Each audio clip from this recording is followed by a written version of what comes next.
Hello everyone, welcome back to our channel to our new blog. তো আজকে হচ্ছে নীল ষষ্ঠী, সবাইকে শুভ নীল ষষ্ঠী। আর এখন আমরা রেডি হয়ে গেছি, যাবো একটু তমলুকে, কারণ দুদিন পর যেহেতু পয়লা বৈশাখ, ভাবলাম একটু তমলুক থেকে ঘুরে আসি। একটু চৈত্র সেল চলছে মানে চৈত্র সেল শেষ হতে যায়, ভাবলাম একটু কেনাকাটাও করে আসি। সেই জন্য আমরা সবাই মিলে রেডি হয়ে গেছি। এই যে বড় মাসমণি রেডি হয়ে গেছে, এদিকে মা রেডি হয়ে বসে আছে, যাচ্ছে আমাদের সঙ্গে মামা দিদা, সবাই আমরা রেডি রেডি হয়ে গেছি।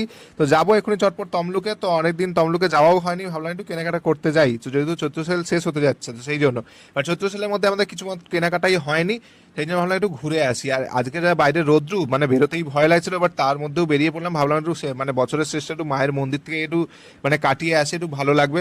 আর চৈত্র সেলে তোমরা কেমন কি কেনাকাটা করলে সেটা অবশ্যই আমাকে কমেন্ট করে জানিও। আমারটা তো তোমরা দেখতেই পাবে, আমি কি কিনছি না কিনবো না সেটা তোমরা অবশ্যই দেখতে পাবে। বাট তোমাদেরটা আমি আমি তো দেখতে পাবো না, তোমাদেরটা অবশ্যই আমি কমেন্ট করে জানিও তোমরা কি কি কিনলে।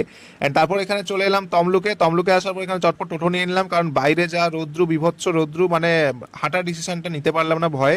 সেই জন্য আজকে যেহেতু